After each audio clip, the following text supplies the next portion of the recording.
আমরা 16 বছরের শাসন দেখেছি, 25 বছরের শাসন দেখেছি, 9 বছরের শাসন দেখেছি, কেয়ারটেকার গভর্নমেন্ট দেখেছি, সব দেখে শেষ করেছি। আগামীর দেশ আমরা দেখতে চাই কোরআনের দেশ। আগামীর সরকার আমরা দেখতে চাই কোরআনের সরকার। রাজি আছেন কারা কারা? হাত উঁচু করে দেখান। কোরআন পড়তে পারি না, এই দোষ যদিও হ্যাঁ প্রথম ব্যক্তির হতে পারে, কিন্তু অবশ্যই আমি কেন কোরআন শিখতে পারি নাই?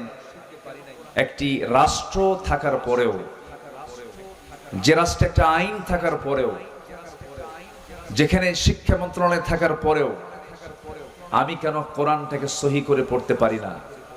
এটার মূল কারণ হলো এই ষড়যন্ত্র আজকের নয়।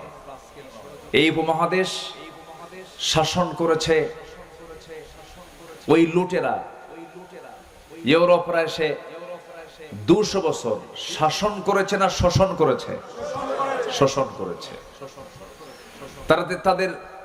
তাদেরকে আমরা উৎখাত করেছি, তাদেরকে আমরা তাড়িয়েছি।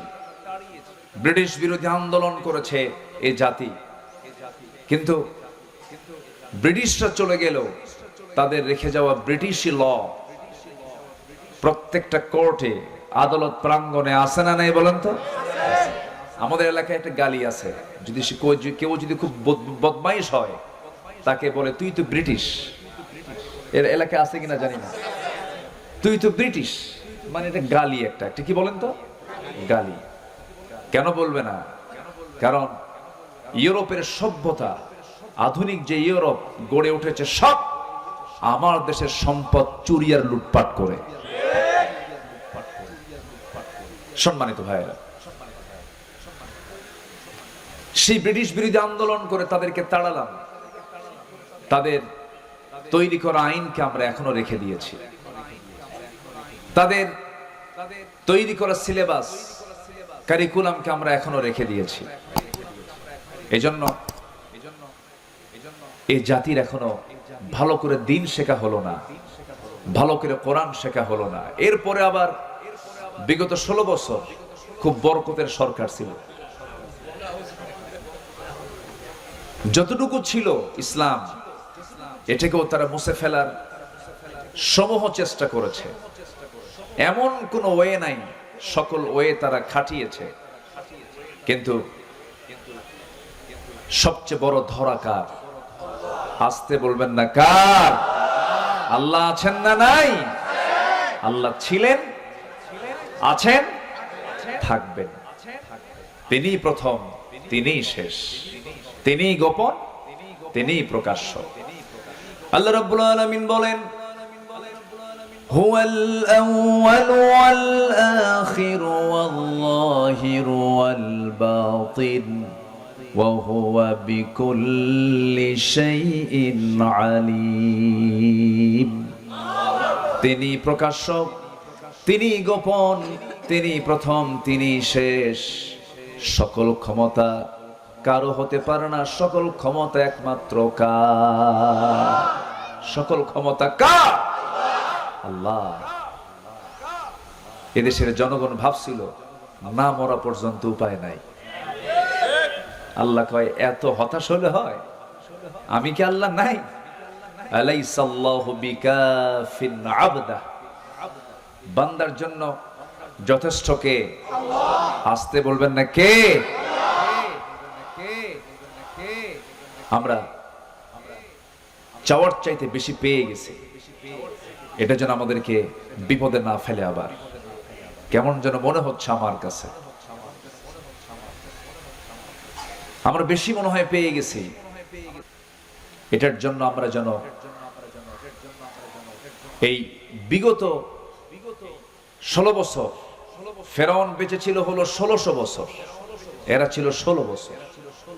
সংখ্যার যে মিল হলো কেমনে বুঝলাম না। সংখ্যার মিল আছে কিনা বলেন? চরিত্রর মিল ছিল। ফেরাউন এমন কোন আকাম কুকাম নাই যা ছিল না। তার ক্ষমতা থাকার জন্য ইউযাব্বিহুনা আবনাআকুম ওয়া ইস্তাহইয়ুনা নিসাআকুম, ছেলের সন্তানগুলোকে একদম জিন্দায় মেরে ফেলতো, মেয়ের সন্তানগুলোকে জীবিত রাখতো। কেন? নেতৃত্ব যেন না তৈরি হয়।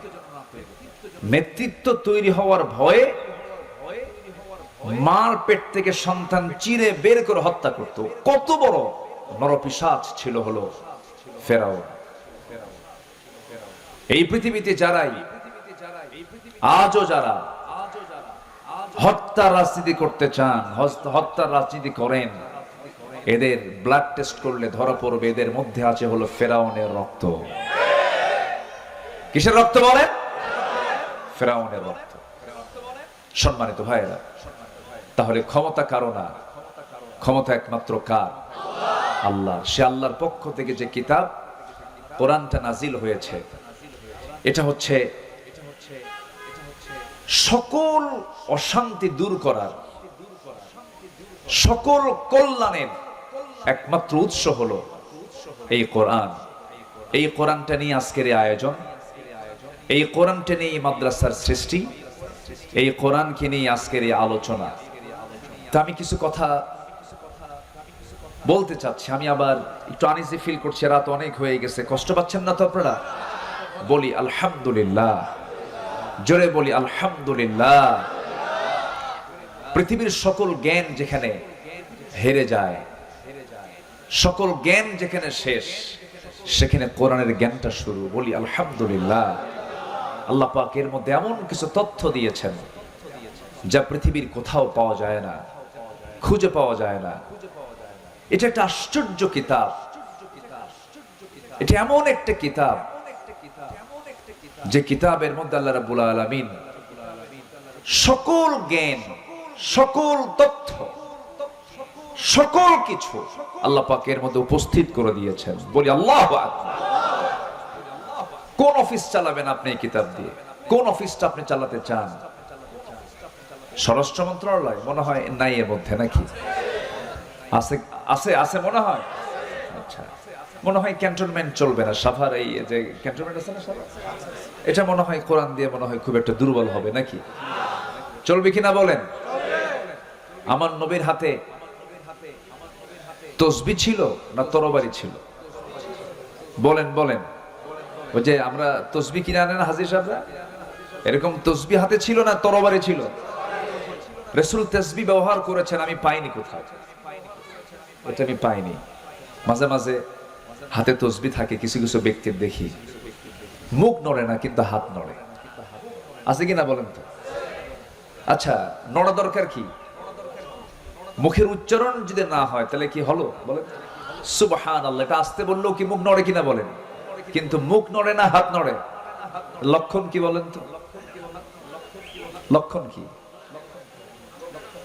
খালি এটা নড়তেছে, এই কথা কয়, আবার এদিকে কথাও কয়, এই কথা কয় আর এদিকে তসবিহ নড়ে, আছে কিনা বলেন? তাহলে এটা কি বলেন? এটা কি বলেন? কি তাসবিহ? আমার নবীজির হাতে গণনার জন্য কোন তাসবিহ ছিল না, আমার রাসূলের হাতে ছিল দ্বীন প্রতিষ্ঠার জন্য তরবারি। আমাদেরকে কথা বলতে দেয়নি দীর্ঘ 16 বছর। কত আলেমকে কত যে প্রকার জুলুম করেছে।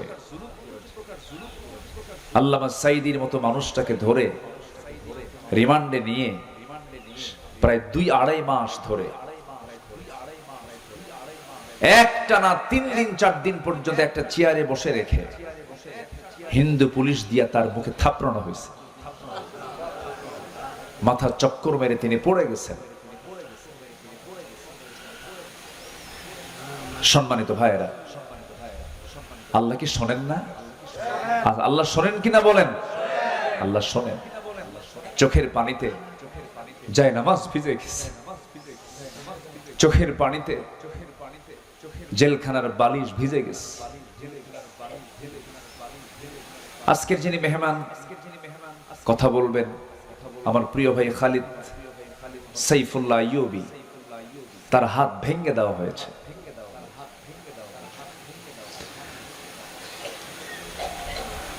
আমার তো কোনো দোষ ছিল না, আমি তো কোনো চুরি করি না। আমার রাত বেরাতে, রাতের গভীরে আমাকে বাড়ি ঘেরাও করে ধরে নিয়ে চলে যাওয়া হলো। থানায় নিয়ে বলল, হুজুর কি করব, আমরা তো ধরতে চাই না, কিন্তু খুব চাপ, চাকরি করব না তাহলে বাচ্চাদের খাওয়াবো কি? হুজুর চাকরি বাঁচান তো ফরজ। তখন আমি বললাম, ইমান বাঁচান তো নফল। শেষ পর্যন্ত এই যে চরম জুলুম নির্যাতন, সরাসরি সাহায্য নাজিল করেছেন তিনি আমার কে? আসতে বলবেন না, তিনি আমার কে? আসুন না সে আল্লাহর পথে, আল্লাহর পথে, আল্লাহর আইনের দিকে আমরা একটু দৌড়াই। মাগফিরাত কামনা করব কার? আল্লাহ। আল্লাহ রাব্বুল আলামিন বলেন, وسارعوا إلى مغفرة من ربكم وجنة عرضها السماوات والأرض أعدت للمتقين। তুমি তোমার রবের মাগফিরাতের দিকে দৌড়াও, জান্নাতের দিকে দৌড়াও, করো না বক্র কোনো পথে যেও না, সেই পথটাই নিয়ে নাও। সবাই বলুন, ইহদিনাস সিরাতাল মুস্তাকিম সিরাতাল্লাযীনা আন'আমতা আলাইহিম গায়রিল মাগদুবি আলাইহিম ওয়ালাদ-দাল্লিন। এরপরে আর একটু জোরে বলুন না ভাই। আল্লাহর পথে টিকে থাকতে হবে। ঈমান টানা সহজ, কিন্তু ঈমানের উপরে টিকে থাকাটা কঠিন। নবীর হাতে বায়াত নিয়ে দিন গ্রহণ করে বেঈমান হয়ে মারা গেছে এমন রেকর্ড আছে না নাই? নবীর চেহারা দেখে, নবীর বয়ান শুনে, নবীর হাতে হাত রেখে ঈমান গ্রহণ করার পরে আবিসিনিয়াতে হিজরত করে পর্যন্ত চলে গেছে, সেখানে খ্রিস্টান হয়ে দুনিয়া থেকে বিদায় নিয়েছে। এই জন্য আমার বন্ধুগণ, আল্লাহ রাব্বুল আলামিন সেজন্য সুন্দর করে এক জায়গায় বলছেন, ইন্নাল্লাযীনা ক্বালু রাব্বুনাল্লাহু সুম্মা ইসতাকামু তাতানাসসালু আলাইহিমুল মালায়েকা আল্লা তাখাফু ওয়া লা তাহজানু ওয়া আবশিরু বিল জান্নাতিল্লাতী কুনতুম তুআদুন। জোরে বলুন আল্লাহু আকবার। যারা ঈমান আনবে এবং তার উপরে টিকে থাকবে তাদের জন্যই তো জান্নাত। টিকে থাকতে হবে, শেষ নিঃশ্বাস পর্যন্ত বলতে হবে আমার রবকে। আসতে বলবেন, আমার রবকে। আল্লাহ আমার রব। টিকে থাকতে হবে। ঈমান তো আনা যায়, কিন্তু ঈমান আনার পরে হাজারো বাধা আপনার সামনে, আপনার জীবনে চলে আসবে। হাজারো ঝামেলা আসুক না কেন, মহা মুসিবত আসুক না কেন, সেই সময় প্রকৃত যারা ঈমানদার তাদের জবান থেকে বের হবে কি? আল্লাযীনা ইযা আসাবাতুহুম মুসিবাতুন ক্বালু ইন্না লিল্লাহি ওয়া ইন্না ইলাইহি রাজিউন। জোরে বলুন আল্লাহু আকবার। যখন কোনো বিপদ আসবে ভাবতে হবে আল্লাহর সাহায্য, আল্লাহ পাক আমার প্রতি সাহায্য নাজিল করবেন। আশাদ্দুন নাসি বালাউল আম্বিয়া সুম্মাল আমসাল ফাল আমসাল। এই জগতে আদম থেকে শুরু করে নিয়ে আজ পর্যন্ত যত মানুষ পাঠিয়েছেন এবং পাঠাবেন, এর মধ্যে সবচেয়ে বড় বালা মুসিবত এসেছে হলো নবীদের উপরে। এবং তারপরে যত বালা মুসিবত আসছে আমার আল্লাহর যারা পছন্দের বান্দা তাদের উপরে। তাহলে বালা মুসিবত বিপদ আল্লাহ পাক দেন কি খারাপ ব্যক্তির উপরে বেশি না ভালো বান্দার উপরে বেশি? ভালো বান্দার উপরে বেশি। বিপদ আসবে, মুসিবত আসবে, কিন্তু চ্যালেঞ্জ ধরে রাখতে হবে হলো ঈমানের। ঈমান যেন আমার ছুটে না যায়। ঈমান চলে গেল তো সব চলে গেল। সম্মানিত ভাইয়েরা, আর সেই ঈমানকে ধরে রাখার জন্য যে ইলম দরকার, যে জ্ঞান দরকার, জ্ঞান এটা এমন একটি সম্পদ যে জ্ঞানী হয় শয়তান তাকে ধোঁকা দিতে পারে না। শয়তান তাকে কি করতে পারে না? ধোঁকা দিতে পারে না। শয়তান মূর্খের কাছে গিয়ে যত আরাম পায়, জ্ঞানীর কাছে গিয়ে সেই মজাটা পায় না। এজন্য আল্লাহ তাআলার প্রথম হুকুম কি বলেন তো? পড়ো। বলেন তো কি প্রথম হুকুমটা কি বলেন? পড়ো। ইকরা, পড়ো। কার নামে? আসতে বলবেন না, কার নামে? আল্লাহর নামে পড়ো। আমার দেশে পড়াশোনা যে হচ্ছে না তা না, হচ্ছে। শিক্ষিতের হার বিগত সকল সময়ের চাইতে এখন বেশি না কম? বেশি। আমার দেশে এখন শিক্ষিতের হার অনেক।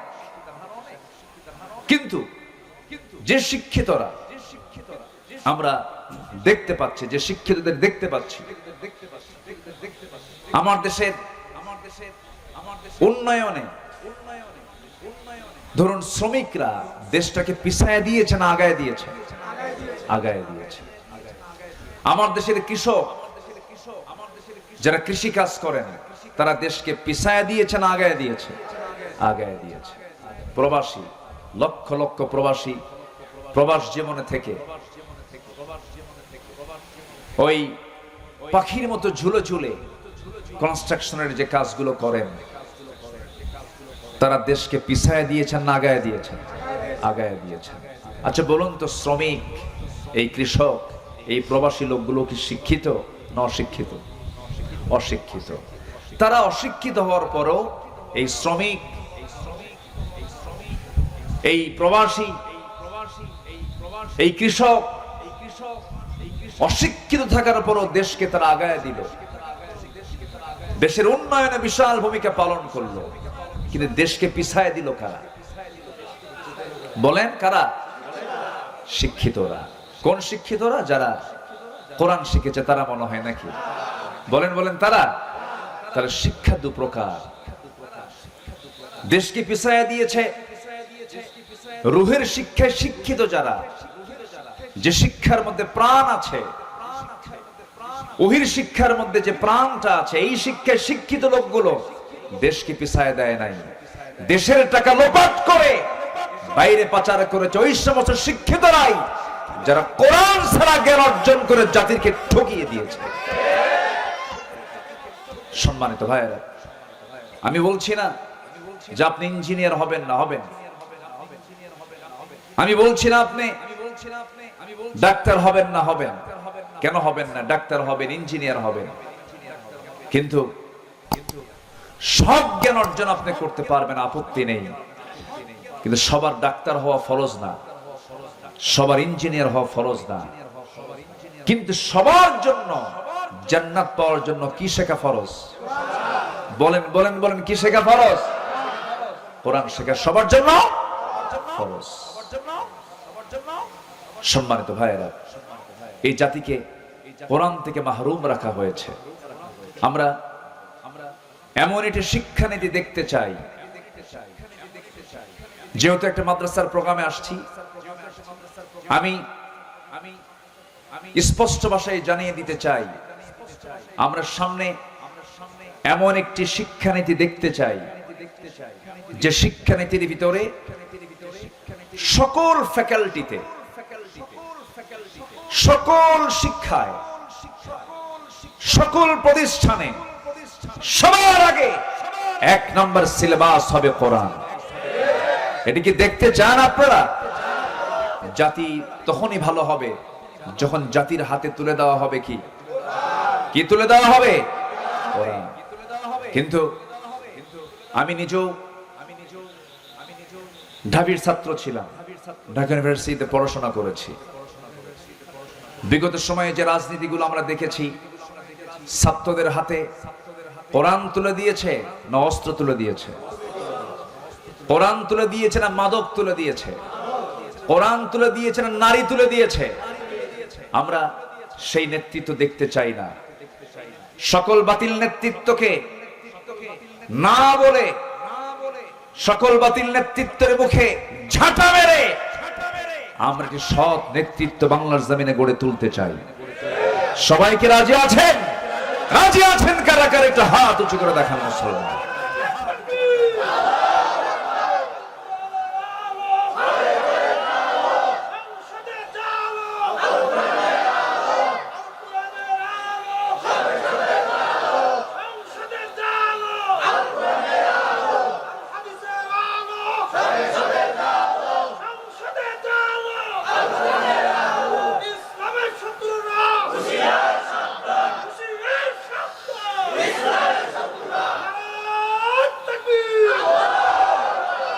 আল্লাহ কবুল করুন, জোরে বলি আমিন।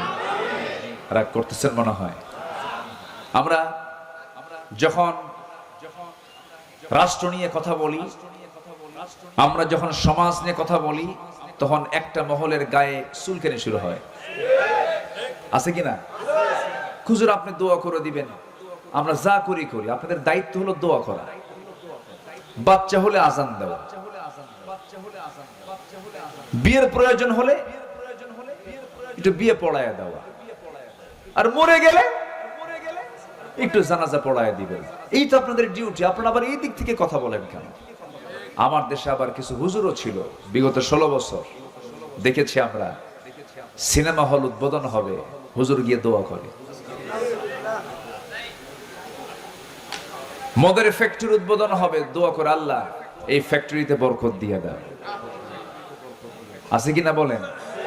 এখনো ঘাপটি মারে এই সমস্ত মুনাফিক চক্র আছে না, যারা সামান্য কিছু অর্থের বিনিময়ে দিনকে বিক্রি করে দেয়। ইয়াহিয়া তাকির একটা কথা খুব পছন্দ হয়েছে, ছাগলের দাম 20,000 টাকা, আর একটা ব্যক্তি তার ঈমান বিক্রি করে 500 টাকা দিয়া। সম্মানিত ভাইয়েরা, আমরা নিজের জীবনটাকে সাজাবো কোরআন দিয়ে, জোরে বলি ইনশাআল্লাহ। আমি 8টি পয়েন্টে কথা বলতে চাই, সময় লাগবে, আমাকে সময় দেবেন? আমার আবার তবিয়ত হলো একটু সময় নিয়ে কথা বলা, এটা অভ্যাস। আমি যারা আমার আলোচনা শোনেন, আমি একটু সময় নিয়ে কথা বলি, যে সময় আমাকে দিলে আমি তাহলে কথা বলা শুরু করতে পারি। কারো কোনো আপত্তি নাই তো? হয়তো কষ্ট হচ্ছে আপনাদের, একটু গরম, অসুবিধা হচ্ছে, একটু মনোযোগ দিয়ে শুনবেন। আল্লাহ তুমি শোনার তৌফিক দান করুন, জোরে বলি আল্লাহুম্মা আমিন। কোরআনের আলোকে প্রকৃত মুমিনের আদর্শ চরিত্রের একটা রূপরেখা আমি তুলে ধরতে চাচ্ছি। আমরা আমাদের চরিত্রকে সুন্দর করে সাজাবো হলো কোরআন দিয়ে, জোরে বলি ইনশাআল্লাহ। নাম্বার 1, আমার দিলটা থাকতে হবে সর্বক্ষণ কার ভয়ে ভীত? আসতে বলবেন না, কার ভয়ে ভীত থাকতে হবে? আল্লাহর ভয়ে। আল্লাহর ভয়ে ভীত হলেই পৃথিবীর কোনো ভয় ওই দিলে স্থান পায় না। আল্লাহর ভয়টা ইস্তেকামাত হলে পরে সেই দিলের মধ্যে কোনোদিন কোনো কপট,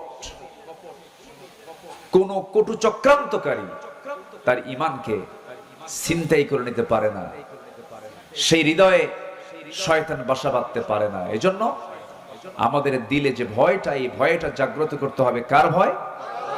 আল্লাহর ভয়। খুব কমন একটা আয়াত, আল্লাহ রাব্বুল আলামিন সূরা আনফালের শুরুতে 2 নম্বর আয়াতে সুন্দর করে আল্লাহ রাব্বুল আলামিন বলছেন, যারা পারেন এই আয়াতগুলো সবারই মুখস্থ থাকা দরকার। আল্লাহ রাব্বুল আলামিন সুন্দর করে বলছেন, ইন্নামাল মুমিনুনাল্লাযীনা ইযা যুকিরাল্লাহু ওয়াজিলাত কুলুবুহুম ওয়া ইযা তুলিয়াত আলাইহিম আয়াতুহু যাদাতুহুম ঈমানাও ওয়া আলা রাব্বিহিম ইয়াতাওয়াক্কালুন। জোরে বলুন আল্লাহু আকবার। মুমিনের 3টা দিক আল্লাহ রাব্বুল আলামিনের জায়গায় তুলে ধরেছেন। নাম্বার 1 হলো আল্লাহর জিকির করা। আল্লাহর জিকির করলে পরে যারা প্রকৃত যারা ঈমানদার, তাদের দিলটা প্রকম্পিত হয়। কার ভয়ে? আসতে বলবেন না, কার ভয়ে? আল্লাহর ভয়ে। নাম্বার 2 হলো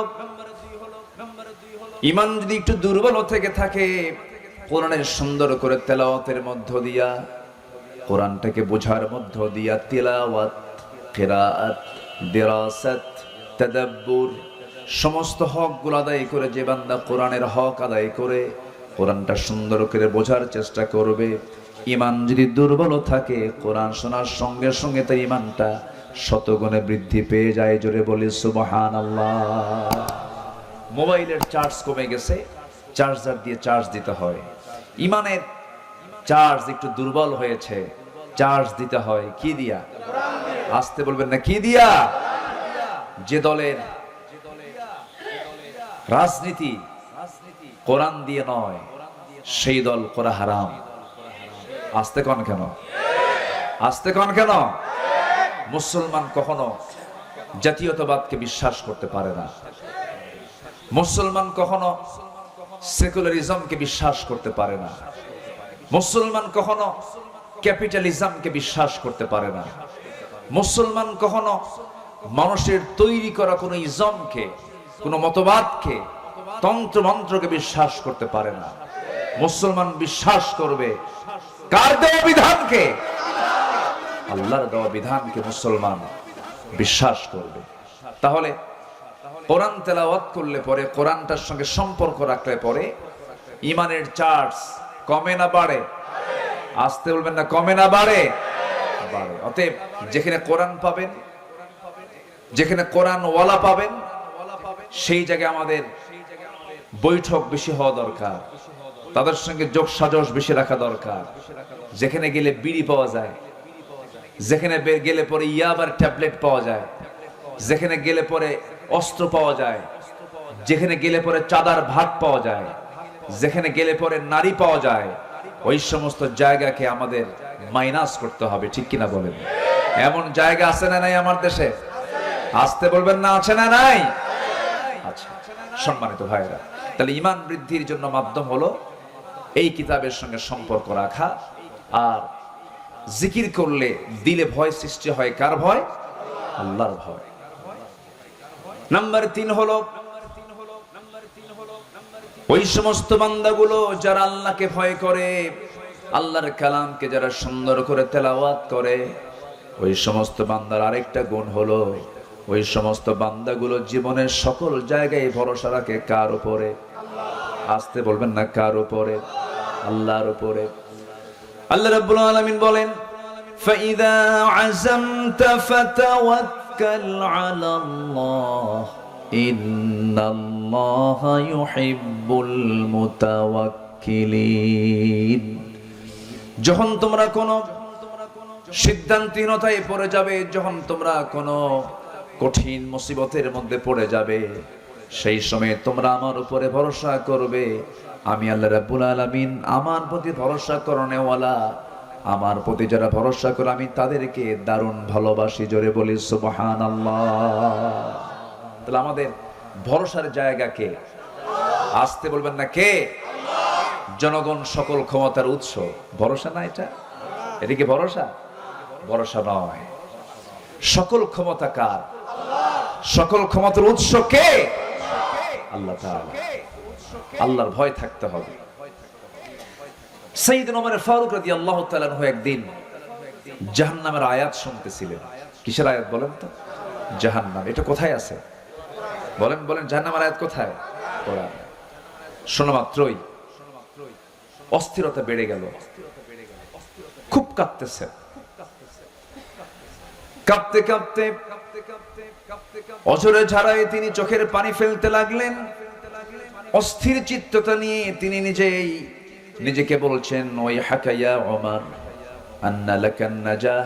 ওমর, তোমার জন্য কি নাজাত আছে নাকি? তোমার জন্য কি নাজাত আছে নাকি? চিৎকার করে করে কান্নাকাটি করছেন, চোখের পানি ফেলে ফেলে কাঁদতেছেন। অথচ যে ওমর আল্লাহ রাব্বুল আলামিন দুনিয়ার জিন্দেগিতে জান্নাতের ঘোষণা দিয়েছেন, ওমর জান্নাতি। রাসূল নিজে বলেছেন, ওমর ফিল জান্নাহ, আমার ওমর জান্নাতি। সে ওমর যদি জাহান্নামের আয়াতগুলো শুনতে শুনতে অস্থির হয়ে যান, চোখের পানি ফেলে ফেলে কাঁদেন। এই জীবনের বৃদ্ধির দিকটা আমরা যদি নিজের জীবনে বাস্তবায়ন করতে চাই, জাহান্নামের যে আয়াতগুলো আছে, আয়াতগুলো আমাদের সামনে নিয়ে আসার দরকার আছে না নাই? আছে। আমরা সুন্দর করে কোরআনটা পড়বো। জোরে বলি ইনশাআল্লাহ। কোরআনটা বেশি বেশি পড়বো, বেশি বেশি শুনবো। কোরআন শুনবো বেশি, গান শুনবো।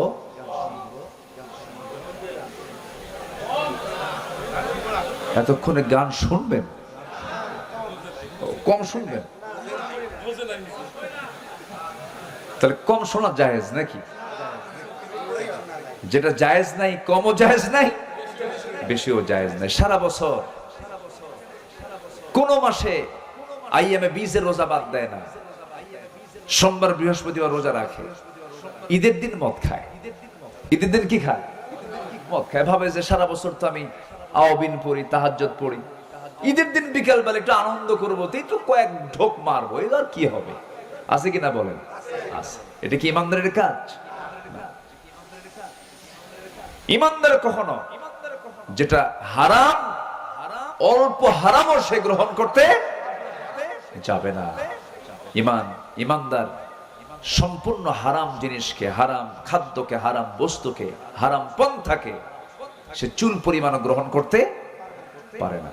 এটা হচ্ছে একজন আল্লাহর নৈকট্য হাসিলকারী, আল্লাহর স্মরণে যে জাকির হবে, যে জিকির করনেওয়ালা হবে, সে এমন চরিত্রের হবে। আল্লাহ তুমি আমাদেরকে এমন চরিত্র অর্জন করার তৌফিক দাও, জোরে বলি আমিন।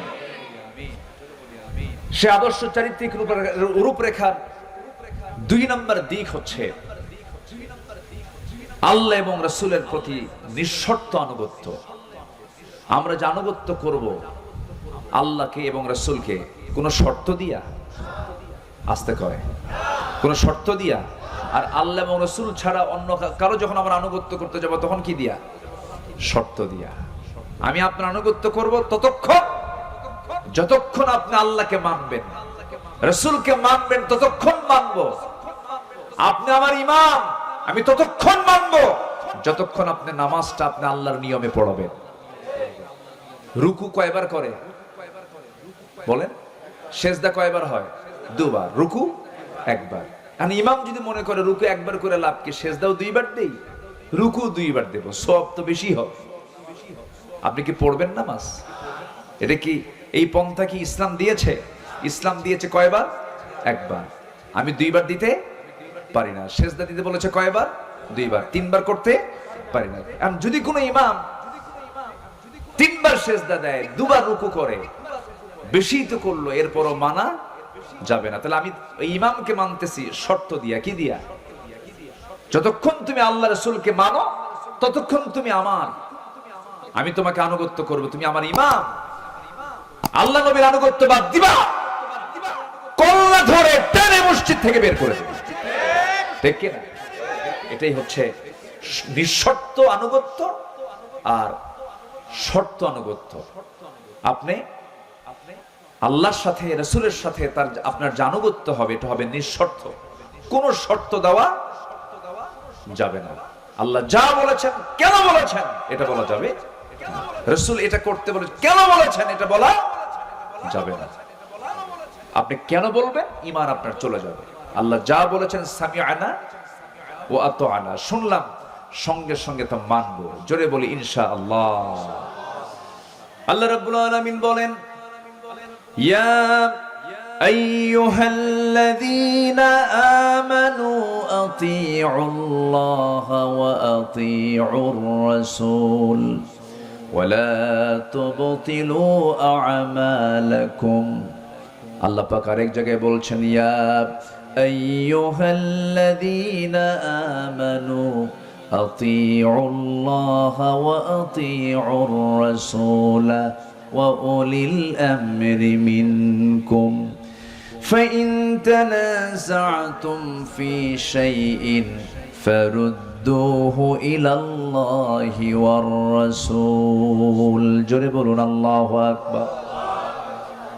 আল্লাহর আনুগত্য করো, নবীর আনুগত্য করো, তোমাদের মধ্যে যারা লিডার তাদের তোমার আনুগত্য করো। তবে তারা যদি কোনো ঝামেলায় পড়ে যায়, কোনো ঝামেলায় তোমরা যদি পড়ে যাও, সেই ক্ষেত্রে তোমরা ফিরে যাবে ফারুদ্দুহু ইলাল্লাহি ওয়ার রাসূল, আল্লাহ এবং রাসূলের দিকে। অর্থাৎ আল্লাহ এবং রাসূলের যে আনুগত্য করবে, এই আনুগত্যের মাঝে কোনো শর্ত আরোপ করা যাবে না। আমার বন্ধুগণ, একটু কান লাগায় মনোযোগ দিয়ে সবাই শোনার চেষ্টা করবেন। সাহাবে কেরাম নবীর যে আনুগত্য করেছেন, কোন শর্ত দিয়ে তারা আনুগত্য করেন নাই, হাসি মুখে জীবন দিয়েছেন। রাসূল যখন যা বলেছেন, সাহাবে কেরাম কোন শর্ত লাগায় তারা আনুগত্য করেন নাই, সঙ্গে সঙ্গে তা মেনে নিয়েছেন। আল্লাহ রাব্বুল আলামিন আমার রাসূলকে এত দাম দিয়েছেন, এত সম্মান দিয়েছেন। আমার আল্লাহ রাব্বুল আলামিন রাসূলকে সম্মান দিতে গিয়ে গোটা বান্দাকে জানিয়ে দিচ্ছেন, ও আমার বান্দারা, আমারও যদি ভালোবাসা পেতে চাও, একজন ব্যক্তির আনুগত্য তোমার জন্য আমি আল্লাহ অপরিহার্য করে দিলাম, সেটা হলো আমার রাসূলের আনুগত্য করা।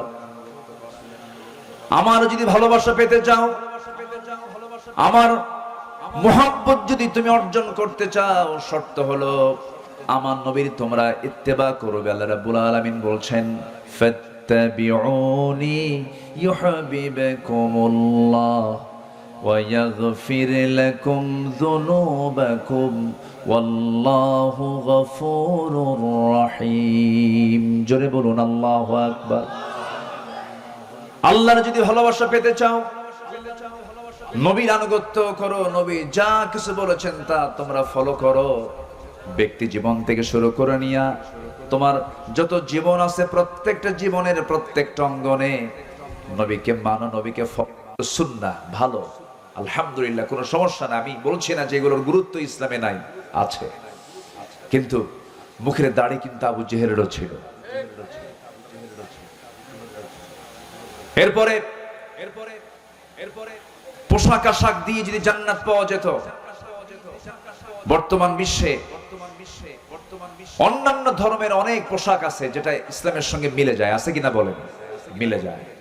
আল্লাহ তাআলা বাহ্যিক কোনো কিছুকে প্রাধান্য দিবেন না। ইন্নাল্লাহা লা ইয়ানজুরু ইলা সুওয়ারিকুম ওয়ালা ইলা জাসামিকুম ওয়ালাকি ইয়ানজুরু ইলা কুলুবিকুম ওয়া আমালিকুম। আল্লাহ তোমাদের দেহ দেখবেন না, আল্লাহ তোমাদের চেহারা দেখবেন না, আল্লাহ দেখবেন তোমার ভিতরটা এবং তোমার আমলটা আল্লাহ পাক দেখবেন।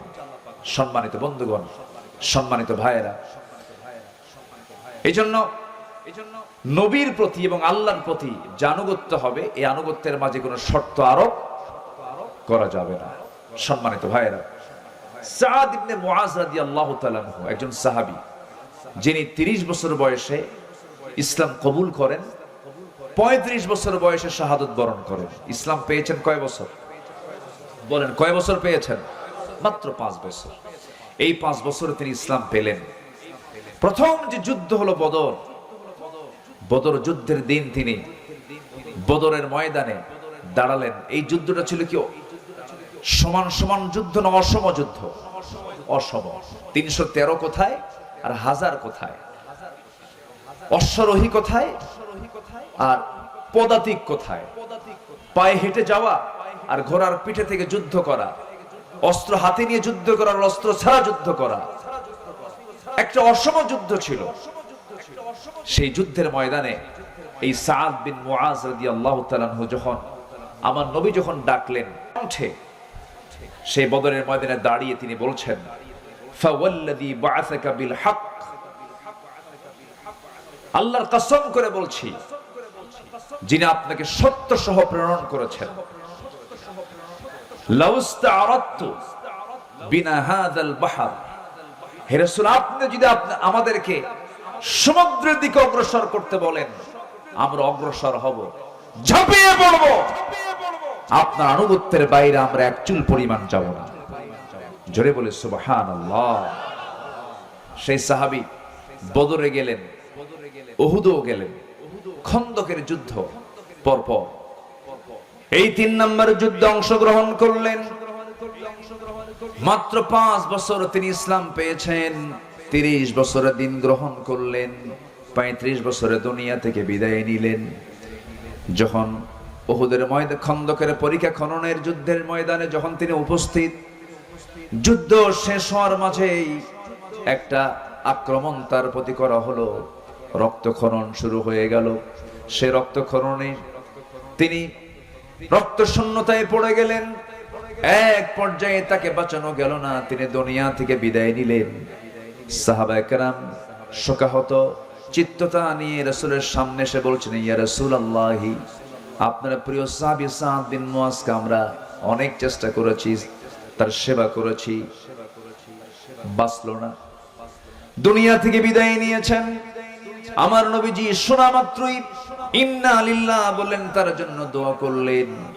এবং আমার নবীজি বলেন, সাহাবীরা শোনো, আমার এই প্রিয় সাহাবীর মাত্র 5 বছরের ইসলামের আনুগত্যের মধ্য দিয়ে সে যে জীবন যাপন করেছে, আল্লাহ পাক তার এই মৃত্যুতে এত বেশি খুশি হয়েছেন যে আরশ আজিম পর্যন্ত প্রকম্পিত হয়েছে। ইহতাজ্জাতিল আরশ, আরশ প্রকম্পিত হয়েছে তার মৃত্যুতে। মানে আরশ জেনে গেছে, আরশের ফেরেশতারা জেনে গেছে যে একজন আল্লাহর প্রকৃত বান্দা দুনিয়া থেকে বিদায় নিলেন। মাত্র কয় বছর? আসতে বলেন কয় বছর? 65 বছর পার হয়, নামাজ পড়ে না। 67 বছরের বুড়া মানুষ, চামড়া কুচকে গেছে, টেনে টেনে নাপিতকে কয় দাড়িটা কেটে দে। বুড়া কি হওয়া সম্ভব? আছে না নাই? বদনসিব, এরকম বদনসিব আছে না নাই? আচ্ছা, এগুলো করা যাবে না। আমরা জীবনের সকল জায়গায় আনুগত্যের চূড়ান্ত দিকটা আমরা আল্লাহর জন্য, রাসূলের জন্য আমরা বরাদ্দ করব। জোরে বলি ইনশাআল্লাহ। নাম্বার 3, দায়িত্ব এবং জবাবদিহিতার ভারে বিগলিত হৃদয় এবং আত্মসমালোচনা। যে ব্যক্তি নিজের দোষ খুঁজে পায় সে হচ্ছে আল্লাহর পছন্দের বান্দা। বলি আলহামদুলিল্লাহ। আমরা খুঁজে পাই কার দোষ? বলেন বলেন, অন্যের দোষ। কিন্তু দোষ খুঁজে বের করতে হবে কার? নিজের দোষ। নিজেরই তো সমস্যা অনেক, আমি অন্যের সমস্যা দেখবো কখন? নিজেই তো রোগী, ঠিক কিনা বলেন? আমার দোষ আছে না নাই? আচ্ছা, কিন্তু আমরা অন্যের দোষে আমরা তালাশে ব্যস্ত হয়ে পড়ি না। নিজের সমালোচনা, নিজের দোষ খোঁজার চেষ্টা করতে হবে এবং মাথায় রাখতে হবে জবাবদিহিতার কাঠগড়ায় দাঁড়াবো একদিন। কার সামনে? আসতে বলবেন না, কার সামনে? আল্লাহর সামনে।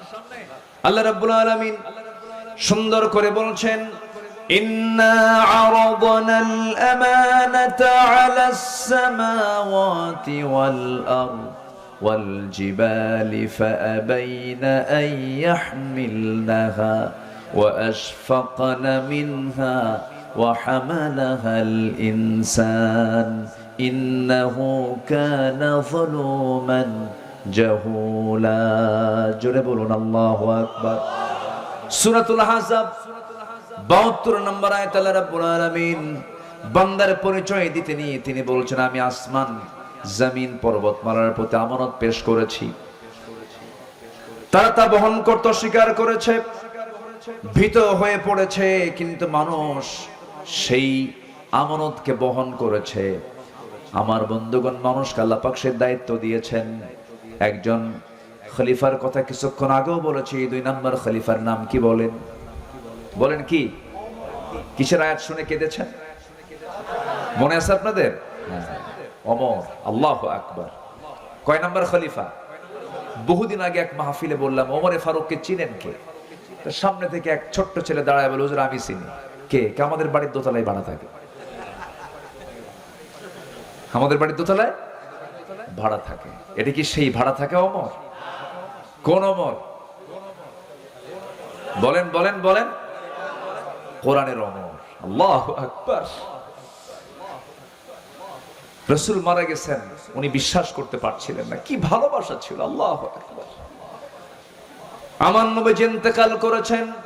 ওয়ামা মুহাম্মাদুন ইল্লা রাসূল قد خلت من قبله الرسل। এই আয়াত নাযিল হয়েছে আগে, কিন্তু ওমর ফারুকের কানে যখন সংবাদ একজন দিয়ে দিল, ওমর তুমি কি জানো রাসূল দুনিয়া থেকে বিদায় নিয়েছেন? নাঙ্গা তরবারি তিনি বের করলেন, বের করে বলছেন, দ্বিতীয়বার কোন ব্যক্তি আমার কানে যদি সংবাদ দিতে আসো রাসূল ইন্তেকাল করেছেন, আমি তার গর্দান উড়াইয়া দেব। নবীর প্রতি তার এত প্রেম ছিল, এত মহব্বত ছিল, এত গাঢ় সম্পর্ক ছিল। সব সাহাবী রাসূলকে ভালোবেসেছেন, কিন্তু ওমর ফারুকের ভালোবাসা একটু ভিন্ন ছিল। রাসূলকে দারুণ তিনি মহব্বত করেছেন। নবীর প্রতি চুল পরিমাণ কোনো বেয়াদবি তিনি সহ্য করতে পারতেন না। সবার কম বেশি ইতিহাসগুলো জানা আছে। এক মুনাফিক নবীর কাছে বিচার চাইতে আসলো, এসে বলতেছে, ইয়া রাসূলুল্লাহ, বিচারটা আমার চাই। কি বিচার? ইহুদির সাথে আমার গন্ডগোল লাগছে, একটু বিচারটা করে দেন। নবীজি মুনাফিকের পক্ষে রায় না দিয়া রায়টা দিয়েছেন ইহুদির পক্ষে। কারণ রাসূল কি মুসলমান দেখবেন, ইহুদি দেখবেন না, আইন দেখবেন। বলেন কি দেখবেন? কি দেখবেন? ইআদিলু হুয়া আকরাবু লিত্তাকওয়া। ইআদিলু হুয়া আকরাবু লিত্তাকওয়া। আদালত ঠিক রাখো, এটাই হলো তাকওয়ার জায়গা। এটা কিসের জায়গা? তাকওয়ার জায়গা কি মসজিদ না বাজার? ভালো করে কম। বাজার না, বাজার না নাকি? বলেন বলেন বলেন। উত্তর হলো তাকওয়ার জায়গা মসজিদ, বাজার। কিন্তু আমরা কি মনে করি? তাকওয়ার জায়গা শুধু মসজিদ, আর বাজারে গিয়ে ওজন হেরফের করো। ইয়াদিলু হুয়া আকরাবু লিত্তাকওয়া। কষ্ট পেলে শেষ করে দেই নাকি? আচ্ছা, সেই ওমর ফারুক রাদিয়াল্লাহু তাআলা আনহু, তার কাছে ওই মুনাফিক এসে বলল, নবীর কাছে বিচার চাইতে গেলাম, রাসূল ভাবছিলাম আমি মুসলমান, নবী আমার পক্ষে রায় দিবেন। আমার পক্ষে রায় না দিয়া ইহুদির পক্ষে রায় দিল, এটা কেমন কথা? বিচার পছন্দ হয় নাই ওমর। বিচার সানি করো, সানি বিচার করো, দ্বিতীয় বিচার করো। সাইয়েদনা ওমর ফারুক রাদিয়াল্লাহু আনহু কাছে কথাটা এত জঘন্য মনে হলো, এতটা আপত্তিকর মনে হলো, কাউকে বলার প্রয়োজন মনে করলেন না। শুধু বললেন, তুমি একটু দাঁড়াও, ভিতর থেকে আসি। ভিতরে গেছেন, হাতের মধ্যে কি নিয়েছেন বলেন? কি নিয়েছেন? কার প্রতি ভালোবাসা? নবীর প্রতি ভালোবাসা। চিন্তা করে দেখো, অন্য কথাও তো বলতে পারতেন, বেকুব, বেয়াদব, নবীর বিচার পছন্দ হয় না, যাও এখান থেকে, বলতে পারতেন। ভাবলেন এটা তো বদমাইশ, এটা বাঁচাবই না। তরবারি হাতে নিলেন, কোনো কথা নাই, বাইরে এসে একটা শব্দ বের করার মতো সুযোগও দিলেন না। তরবারি তার গর্দান বরাবর মেরে দিলেন। মুনাফিক দুনিয়া থেকে বিদায় নিল। আমার নবীর কাছে সংবাদ চলে গেছে। রাসূল ভাবলেন, আহারে ওমর বুঝে একটা খুন করে ফেললো। আল্লাহর পক্ষ থেকে আয়াত নাজিল হলো, ওমর যে সিদ্ধান্ত নিয়েছে এটাই হলো সঠিক সিদ্ধান্ত, কারণ ওমর জীবনের চাইতে আপনাকে বেশি ভালোবাসে। জোরে বলে সুবহানাল্লাহ, আল্লাহু আকবার। ওমর ফারুক রাদিয়াল্লাহু তাআলা এক রাতে ঘুরতেছেন। ওনার তো দায়িত্ব ছিল রাতের বেলা ঘুমানো না ঘোরানো। বলেন, ঘুরে বেড়া না ঘুম?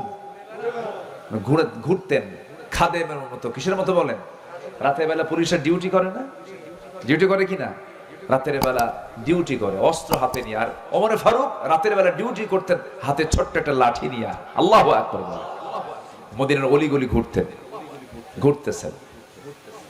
ঘুরতে ঘুরতে দেখেন এক শিশুর কান্না, এক শিশুর কান্না তার কানে আসলো।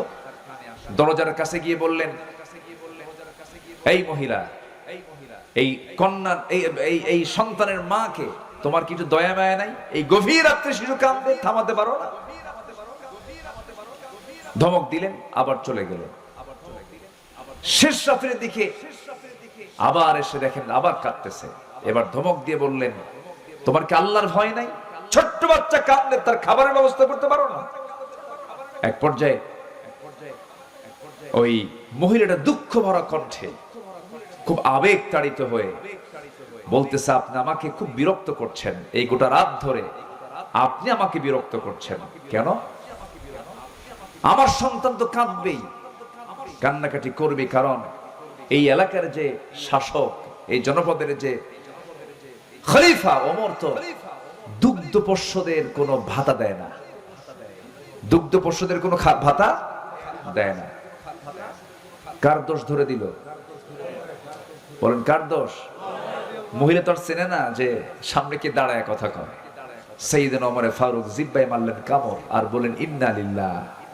আমি কাকে ধমক দেই? ধমক তো আমার খাওয়ার কথা। আল্লাহু আকবার বলবেন না? জানা হলো শিশুটার বয়স কত? কয়েক মাস বয়স। দুগ্ধ পোষ্যদের ভাতা দেওয়া হয় না। সেজদায় পড়ে তিনি কান্নাকাটি শুরু করে দিলেন আর বলছেন, আল্লাহ, তোমার এই অধম বান্দা ওমর হাজারো সন্তান, হাজারো তোমার বান্দাকে হত্যা করেছে। আমার রাষ্ট্রে তো দুগ্ধ পোষ্য মাদের কোনো ভাতা দেওয়া হয় নাই। আমি বড় ভুল করেছি আল্লাহ। সিদ্ধান্ত নিলাম আজকের দিন থেকে আমার জনপদে যত দুগ্ধ পোষ্য মা থাকবে সকল মার জন্য আজকে থেকে ভাতা চালু করে দিলাম। আল্লাহু আকবার বলেন। তারা নিজেকে সংশোধন করেছেন কার ভয়ে? আর আমার দেশে দুগ্ধপোষ্যের ভাতা দেবে কখন? ওদের নিজের ভাতাই তো হয় না, ঠিক কিনা বলে? দেশের সম্পদ দেশে রাখলেও হতো, দেশের সম্পদগুলো দেশেও রাখলো না। এই যে মিলিয়ন বিলিয়ন ডলারগুলো তারা দেশ থেকে পাচার করেছে, তারা দেশে রাজনীতি করতে চান, ভালো কথা, রাজনীতি করবেন না কেন? টাকাগুলো আনেন, আসতে কন কেন, ঠিক কিনা বলেন? টাকাগুলো ওর বাপের না তো, ওর বাপের টাকা না, টাকাগুলো ফেরত আনো। গত জুলাই 24-এর আন্দোলনে যে সমস্ত মার্কল খালি হয়েছে, সেই সমস্ত মার্কলে সন্তান ফেরত না দেওয়া পর্যন্ত রাজনীতির অধিকার তোমাদের থাকতে পারে না। নিজের চোখে দেখেছি আমি, জুলাই আমি ঢাকায় ছিলাম, বৃষ্টির মতো গুলি করা হয়েছে, পাখির বাচ্চার মতো গুলি করে হত্যা করা হয়েছে। হাত চলে গেছে, পা চলে গেছে, চোখ চলে গেছে। এই জীবনগুলো দিয়েছে যারা, এই জাতির একটা বড় দোষ আছে, ইতিহাস দ্রুত ভুলে যায়, ইতিহাস দ্রুত ভুলে যায়। সম্মানিত ভাইয়েরা, আমরা সব দেখা শেষ করেছি। আমরা 16 বছরের শাসন দেখেছি, 25 বছরের শাসন দেখেছি, 9 বছরের শাসন দেখেছি, কেয়ারটেকার গভর্নমেন্ট দেখেছি, সব দেখা শেষ করেছি। আগামীর দেশ আমরা দেখতে চাই কোরআনের দেশ, আগামীর সরকার আমরা দেখতে চাই কোরআনের সরকার। রাজি আছেন কারা কারা? হাত উঁচু করে দেখা।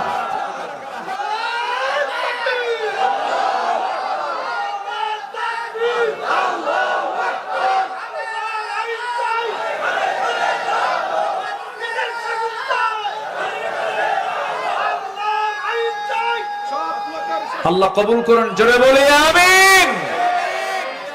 নাম্বার 4 হলো ইবাদতে অহংকার না নিরহংকার? নিরহংকার এবং বিশুদ্ধ চিত্ততা নিয়ে আমরা ইবাদত করব, জোরে বলি ইনশাআল্লাহ। অহংকারী ইবাদতকারী আছে না নাই? ইবাদত করে কিন্তু কি আছে? অহংকার। জানো আমি 27 বার হজ করছি, আছে কিনা বলেন? আপনি কি জানেন হুজুর, আমি না কতবার জাহাজের আসর সুমা খাইছে তার হিসাবই নাই। হাজরা আসর সুমা খাওয়া তো ফরজ। হাজরা আসওয়াদে জোর করে সুমা খেতে যায় এমন লোক আছে না নাই বলেন তো? ওখানে জোরাজোরি করলে ওর হজের সমস্যা হবে না বলেন? যারা হজে গেছেন তারা কিন্তু টের পাচ্ছেন। ফালা রাফাথা ওয়ালা ফুসুকা ওয়ালা জিদালা ফিল হজ। হজের সফরে কোনো প্রকার ফুসুকি করা যাবে না, তর্ক বিতর্ক করা যাবে না, ঠেলাঠেলি করা যাবে না। তো ওই হাজরা আসওয়াদে, হাজরা আসওয়াদ কয়টা? পাথর কয়টা? আর সুমা খেতে যায় কয়জন? তাহলে ওখানে গেলে যদি আপনি কতবার যে সুমা খাইছি, মানে ও মারামারি করছে জীবনে বহুবার। কি কথা কি বুঝতেছেন? এগুলো হচ্ছে দেখানো আর ভাব, কি বলেন তো, ভাব, অহংকার, এগুলো করছি আমি। এই সমস্ত ইবাদত আল্লাহর দরবারে কবুল হবে না। বিশুদ্ধ চিত্ততা নিয়ে আমরা সকল কাজগুলো করব, জোরে বলি ইনশাআল্লাহ। সফলকে কোরআনকে প্রশ্ন করুন, কোরআন বলে দিচ্ছে। আল্লাহ রাব্বুল আলামিন বলেন, قد أفلح من ذكر اسم ربه فصلى। আরেক জায়গায় বলছেন قد أفلح من زكاها وقد خاب من دساها। التقوى ها هنا، التقوى ها هنا। তাকওয়াটা হলো এই জায়গায়, ভিতরের বিষয় এটা। এজন্য আমরা বিশুদ্ধ চিত্ততা নিয়ে চলবো। আমরা তাসকিয়াতুন নফসকে আমরা মাথায় রাখবো, নফসের শুদ্ধতা নিয়ে আমরা চলবো। ওই সমস্ত। নাম্বার 5 হলো ধোঁকাবাজি, প্রবঞ্চনা মুক্ত সৎ জীবন। আমরা এটা চেষ্টা করব গঠন করার, জোরে বলি ইনশাআল্লাহ। ইত্তাকুল্লাহ ওয়া কুনু মা'আস সাদিকিন। আমরা এই গুণটা অর্জন করার চেষ্টা করব। নাম্বার 6 হলো তাকওয়া। একমাত্র ভয় থাকবে কার? আল্লাহ পাকের। নাম্বার 7 হচ্ছে, নাম্বার 7 হচ্ছে অধীনস্থদের অধিকার এবং ইনসাফ প্রতিষ্ঠা করা। আমার যে অধীনস্থ, ওয়াখফিদ জানাহাকা লিল মুমিনিন, এই বিষয়ে আমরা খেয়াল করার চেষ্টা করব। নাম্বার 8 হলো ন্যায় বিচার প্রতিষ্ঠায় আপোষহীন থাকতে হবে। আমাদের সবচেয়ে বড় ঘাটতি হলো এই রাষ্ট্রের সবচেয়ে বড় ঘাটতি হলো ন্যায় বিচারের অভাব, ঠিক কিনা বলেন? ইতিমধ্যে আজকের মাহফিলের যিনি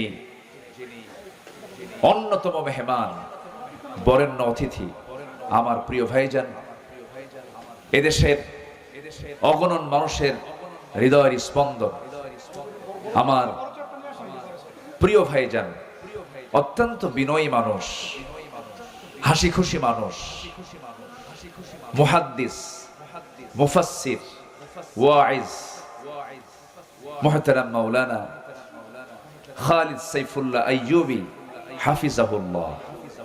বলি আলহামদুলিল্লাহ।